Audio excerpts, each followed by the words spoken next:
அனைத்து இந்திய அண்ணா திராவிட முன்னேற்ற கழகம் தேசிய ஜனநாயக கூட்டணி அமைக்கப்பட்டு விட்டது.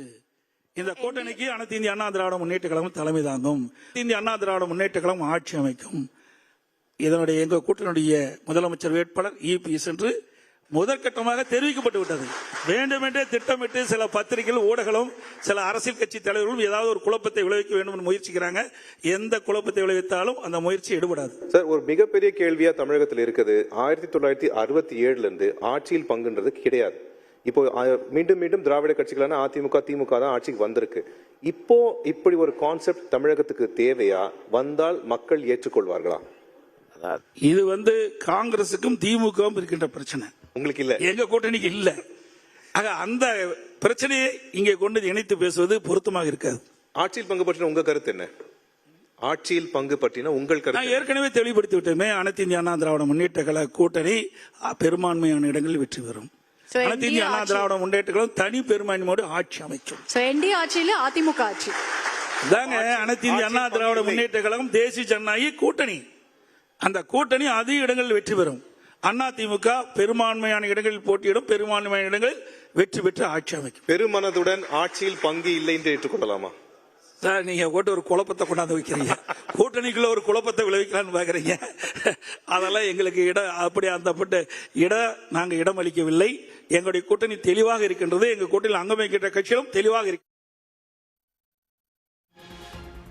சென்னையில் தனியார் ஆங்கில தொலைக்காட்சியின் கருத்தரங்கில் எடப்பாடி பழனிசாமி பேசியிருக்கிறார். அப்போது பேசியவர், கூட்டணி ஆட்சியா அல்லது தனித்து ஆட்சியா என்ற கேள்விக்கு கூட்டணியில் குழப்பத்தை ஏற்படுத்திவிட வேண்டாம் என மழுப்பலாக பதிலளித்திருக்கிறார்.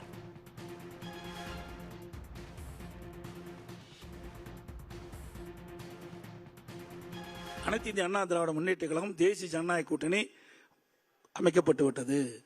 இந்த கூட்டணிக்கு அனைத்து இந்திய அண்ணா திராவிட முன்னேற்ற கழகம் தலைமை தாங்கும்.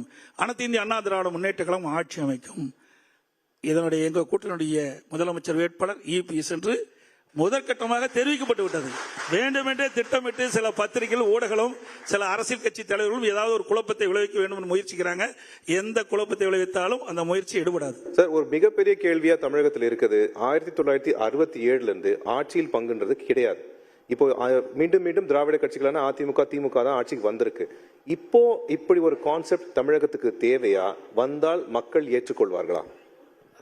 இது காங்கிரசுக்கும் திமுகவும் இருக்கின்ற பிரச்சனை. உங்களுக்கு இல்ல, எங்க கூட்டணிக்கு இல்ல.